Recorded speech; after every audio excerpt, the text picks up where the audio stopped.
Our story begins in New York City, where we meet Romy Mathis, a powerful CEO of a robotic process automation company. On the outside, Romy seems to have it all: a high-status career, money, and a husband, Jacob, who's a theater director. But behind this perfect picture, Romy is secretly unhappy, especially when it comes to her intimacy life. One day, something unusual happens that changes her routine completely. Romy almost gets attacked by a dog on the street, but before things get dangerous, a young man named Samuel steps in and calms the animal. It feels like a chance encounter, but fate has more in store. Not long after, Romy discovers that Samuel is actually a new intern at her company, and to her surprise, he chooses her as his mentor. That's when things take an unexpected turn. During a private meeting, Samuel does something shocking. He propositions her.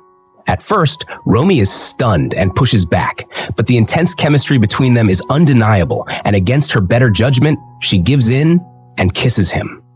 From that moment, Romy is filled with guilt and doubt. Later, they meet again in a hotel room. Romy tries to reason with him, worried she might be exploiting him. After all, she's the CEO, and he's just an intern. But Samuel flips the power dynamic in an unexpected way. He tells her that he actually holds the power, because with one phone call, he could ruin her career. This reversal sparks something in Romy. What starts as hesitation quickly turns into raw desire.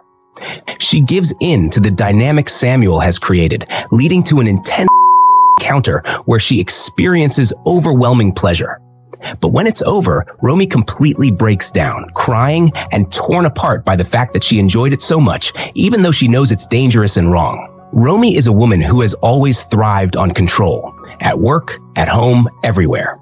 But this new relationship with Samuel flips her entire identity upside down.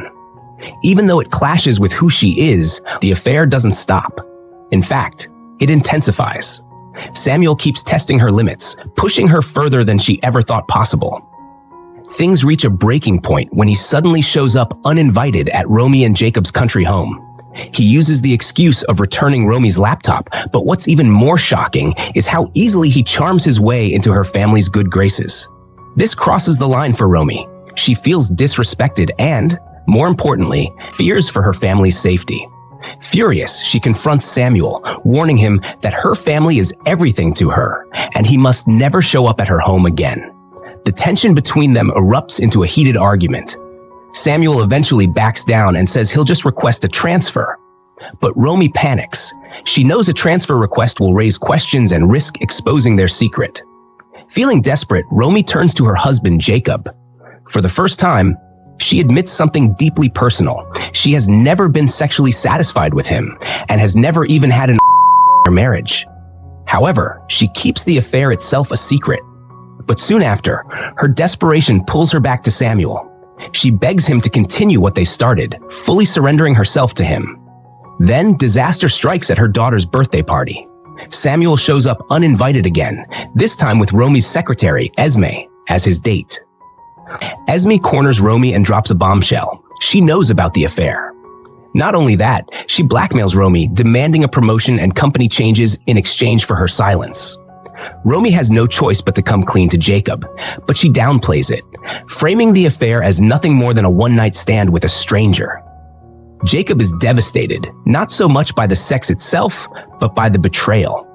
And just when Romy thinks things can't get worse, Jacob comes home one day to find Romy and Samuel together again. A heated fistfight breaks out, but instead of standing tall, Jacob suddenly suffers a panic attack. Surprisingly, it's Samuel, the man at the center of all this chaos, who comes to Jacob's aid, staying calm and collected. But just as quickly, Samuel walks away, leaving behind a swirl of emotions. Later, with her daughter's encouragement, Romy and Jacob decide to give their marriage another chance.